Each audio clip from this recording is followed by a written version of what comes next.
आप सबको नमस्कार। मैं विक्रम।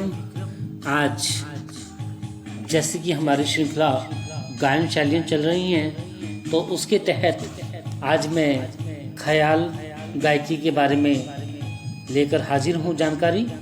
जी हाँ, गायन शैलियाँ विभिन्न प्रकार की होती हैं। तो शास्त्रीय गायन शैली की बात कर रहे हैं, ध्रुपद के बाद ख्याल।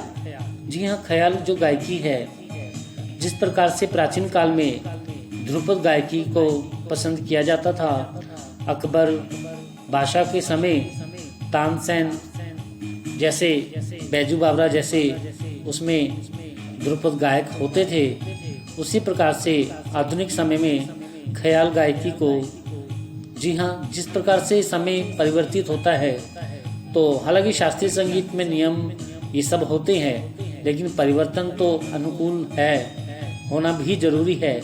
उसी प्रकार से चलते चलते आधुनिक समय में, आधुनिक काल में ख्याल गायकी को काफ़ी पसंद किया जाता है। आखिर ख्याल गायकी है क्या, क्यों ख्याल गायकी जो है पसंद की जाती है, तो इसके बारे में हम आपको बताएंगे। तो ख्याल जो है दो प्रकार के होते हैं। सर्वप्रथम मैं आपको ख्याल के बारे में बता दूं। ख्याल फारसी भाषा का शब्द है, जिसका शाब्दिक अर्थ होता है कल्पना। कल्पना रूप से स्वरों की वह रचना जो सुनने में अच्छी लगे और शास्त्रीय नियमों का पालन करवाए, उसे हम ख्याल कहते हैं। तो इसमें जो है कविता इसकी जो है बहुत छोटी होती है, तो उसको हम स्वरों के साथ गाते हैं, उस कविता को बांधते हैं, निश्चित ताल में बांधते हैं। उसकी जाति निश्चित होती है, उसका समय निश्चित होता है। तो आज शास्त्रीय संगीत के अंतर्गत हम ख्याल गायकी के बारे में आपको जानकारी देंगे। ख्याल दो प्रकार का होता है, विलंबित ख्याल अर्थात बड़ा ख्याल, और द्रुत ख्याल अर्थात छोटा ख्याल। तो आज हम विलंबित ख्याल के बारे में बात करने जा रहे हैं। तो नाम से ये आपको मालूम हो गया होगा, ज्ञात हो गया होगा कि विलंबित ख्याल आखिर क्या होता है। जैसे कि मैंने आपको लय के बारे में बताया था, मध्य लय, विलंबित लय, द्रुत लय। तो यानी विलंबित लय मतलब बहुत धीरे से इसमें स्वरों का विस्तार होता है, उसमें इसको गाया जाता है। तो बात करते हैं विलंबित ख्याल यानी कि बड़ा ख्याल के बारे में। इस गायन का आविष्कार 15वीं शताब्दी में जौनपुर के बादशाह सुल्तान हुसैन शर्की ने किया, तथा उन्होंने इस गायन को सर्वप्रथम लोकप्रिय बनाया। ये मतलब कि पक्का नहीं कह सकते, इसमें सब अनुमानित है, सब मतभेद हैं, फिर भी इसको कहना तर्कसंगत कहाँ तक है ये तो नहीं जानता हूँ, लेकिन फिर भी इसको माना जाता है। सदारंग और अदारंग दो भाई जो मुगलों के अंतिम बादशाह मोहम्मद शाह, जी हाँ, मुगलों के अंतिम बादशाह मोहम्मद शाह 1740 के दरबार में नौकर थे, इस क्षेत्र में बहुत प्रसिद्ध हुए हैं।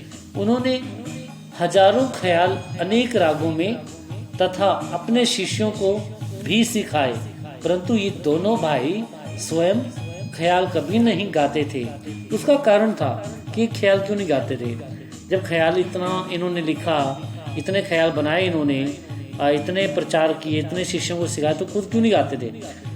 बहुत बड़ा प्रश्न उठता है ये। तो ये इसलिए नहीं गाते थे क्योंकि उस समय का जो टाइम था, उस समय ध्रुपद गायकी बहुत प्रसिद्ध थी। तो उसमें दरबार में भी उन्हीं को रखा जाता था, संगीतकारों को जो ध्रुपद गाते थे उन्हीं को पसंद किया जाता था, अन्यथा निकाल दिया जाता था उनको दरबार से। तो उसी के लिए उनको जो कि राजा के अधीन रहना पड़ता था। और आज तो हम स्वतंत्र हैं, तो जैसे मर्जी गा सकते हैं, लेकिन उस समय हमें अगर अपना व्यवसाय चलाना है, तो अपना कुछ करना है, तो हमें उसके तहत चलना पड़ता था। तो इसलिए जो है उस समय अदारंग सदारंग, हालांकि उन्होंने कई सारे ख्याल लिखे, कई हजारों में लिखे, और शिष्यों को भी सिखाया, स्वयं नहीं गाया, स्वयं वो ध्रुपद ही गाते रहे। ख्याल गायन उस समय कोई उच्च गायन नहीं माना जाता था।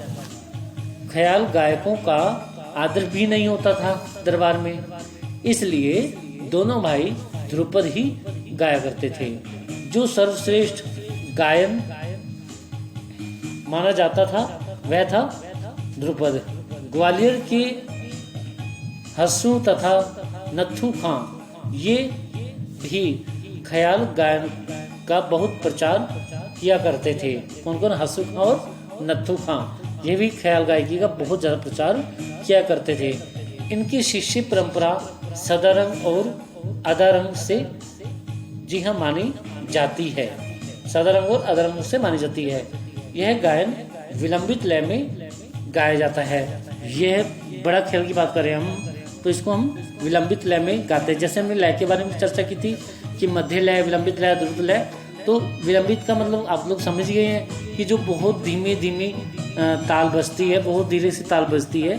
इसमें स्वरों का अधिकतर विस्तार होता है, इसलिए हम इसको बड़ा ख्याल कहते हैं। और इसमें जो है ताल बिल्कुल धीमे धीमे, मतलब ये नहीं कि उसकी वॉइस धीमे हो, उसका मतलब ये है कि जो गति है उसकी, जो चाल है उसकी, वो बिल्कुल स्लो चले, बिल्कुल धीरे धीरे चले, उसे हम विलंबित ख्याल कहते हैं। इसलिए इसमें स्वरों का जो विस्तार है अधिक होता है।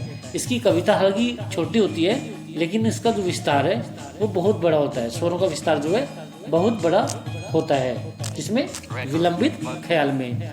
इसके गीत स्थाई अंतरा होते हैं। इसके गीत के अंदर स्थाई और अंतरा ही होते हैं। दो भाग ही होते हैं, स्थाई व अंतरा। इन दो भागों में बांटा गया है, किसमें? स्थाई व अंतरे में। इस गायन की जो प्रकृति है वो गंभीर होती है, लेकिन ध्रुपद धमाल की तरह नहीं होती है। गंभीर तो होती है लेकिन इसकी अलग से गंभीर है। ध्रुपद धमाल जितना गंभीर थी, जितनी मुश्किल गायकी थी, उतनी नहीं है। इसको आसानी से गा सकते हैं, इसको स्त्री और पुरुष दोनों आसानी से गा सकते हैं। वैसे ध्रुपद को ना मर्दाना गायकी भी कहते हैं, लेकिन यह उचित नहीं है। कई सारी ऐसी जो गायिकाएं हैं हुई हैं जिन्होंने ध्रुपद गाकर सबको मतलब कि आश्चर्यजनक कर दिया है, लेकिन मानने ये भी कहा जाता है इसको मर्दाना गायकी भी बोलते थे ध्रुपद को। लेकिन आज हम बात कर रहे हैं ख्याल के बारे में, तो इसको कोई भी आसानी से गा सकता है। इसमें मुर्की, मीड, तान, पलटे, बोलतान, बहलावे, ताने आदि का प्रयोग किया जाता है।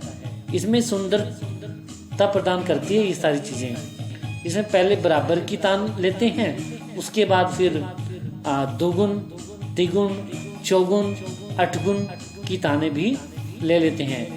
विभिन्न प्रकार की ताने इस गायकी में सुनने को मिल जाती हैं, जैसे स्पाट, कुर्तान, छूट की तान, गमक की तान, अलंकारिक तान, फिरत की तान इत्यादि। ये ताने जो हैं इनके बारे में भी हम एक टॉपिक बनाएंगे, जानकारी आपको देंगे कि कैसे अलग अलग ताने होती हैं। तो फिलहाल इन तानों में ही इसको गाया जाता है, इसको विलंबित ख्याल को। इस गायकी के गीतों में अधिकतर कृष्ण लीलाओं का ही वर्णन होता है। जी हाँ, अधिकतर कृष्ण लीलाओं का वर्णन तो होता है, उसके अलावा उत्सव का होता है, प्रसंग का होता है, ऋतुओं का वर्णन किया जाता है, सृष्टि का यानी प्रकृति का वर्णन होता है, सौंदर्य का वर्णन होता है। इसमें श्रृंगारिक वर्णन भी होता है इस गायकी में, यानी कि विलंबित ख्याल में। इस गायकी में श्रृंगार रस, शांत अथवा करुण रस की प्रधानता रहती है। किस किस की प्रधानता रहती है इसमें? श्रृंगार रस की, शांत रस अथवा करुण रस की जो है प्रधानता रहती है। अधिकतर इस गीत में विलंबित तालों का ही प्रयोग होता है, जो धीरे धीरे स्लो चाल से ताले बजती हैं, उन्हीं के साथ इसको गाया बजाया जाता है। जैसे एक ताल, झुमरा ताल, तिलवाड़ा ताल, आड़चो ताल, त्रिताल इत्यादि जो ताले हैं वो प्राचीन काल से ही इसके साथ गाई बजाई जाती रही हैं, इसके साथ बजाते रहते हैं। जिस प्रकार ध्रुपद गायन का प्रयोग था प्राचीन काल में, उसी प्रकार आधुनिक काल में ख्याल गायन का बहुत प्रचार हो रहा है। ठीक है, जिस प्रकार से प्राचीन में ध्रुपद का प्रचार था, उसी प्रकार से आधुनिक समय में, आज के समय में ख्याल गायकी गाई जाती थी। तो आज हमने जो संक्षिप्त चर्चा की है वो विलंबित ख्याल के बारे में बताया आपको कि विलंबित ख्याल क्या होता है, ये किस प्रकार की गायकी है। ये विलंबित गायकी है, यानी कि विलंबित लय में गाया जाता है। इसमें स्वरों का विस्तार होता है। इसकी जो कविता छोटी होती है लेकिन स्वरों के विस्तार से इसको खूब बड़ा बना दिया जाता है। इसमें विभिन्न प्रकार की तानों का भी प्रयोग किया जाता है और यह स्त्री व पुरुष दोनों ही बहुत आसानी से इसको गा सकते हैं और इसके साथ विलंबित तालें ही बजती हैं, विलंबित लय में ही तालें बजती हैं। ये अपने आप में बहुत महत्वपूर्ण गायकी है। इसको हम बड़ा ख्याल भी कहते हैं। आई होप आपको विलंबित ख्याल के बारे में जानकारी हो गई होगी।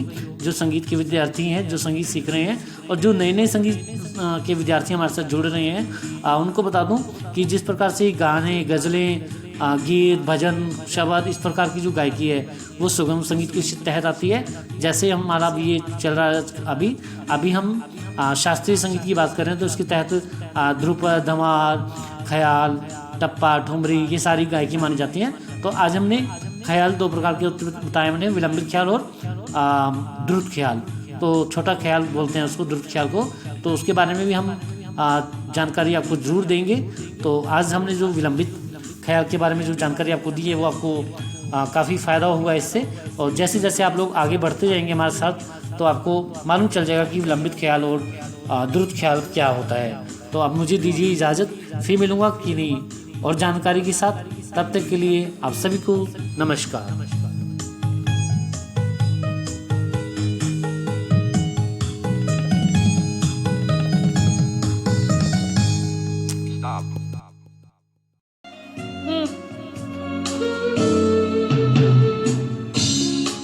हाय फ्रेंड्स, क्या आपकी म्यूजिक में रुचि है या म्यूजिक सीखना चाहते हैं? कोई म्यूजिक से संबंधित जानकारी लेना चाहते हैं या संगीत के साथ ढेरों मनोरंजन करना चाहते हैं? जी हाँ, आपको सब कुछ एक ही चैनल पर मिलेगा। वो है music life with Vikram Chhabra. Vikram Chhabra. जी हाँ दोस्तों, इस चैनल पर आपको सभी जानकारियाँ प्राप्त होंगी, कुछ भी चाहे आप। अगर ये सभी जानकारियाँ आप लेना चाहते हैं तो आप इस चैनल को सब्सक्राइब करना ना भूलें। पसंद आने पर लाइक जरूर करें, कमेंट भी करें और अधिक से अधिक शेयर भी कीजिए ताकि हमारी हौसला अफजाई हो सके और हम अधिक से अधिक वीडियो आप तक पहुंचा सकें।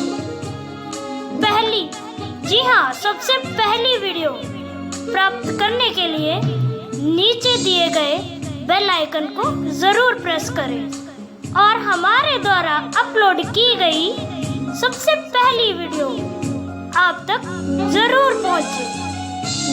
धन्यवाद।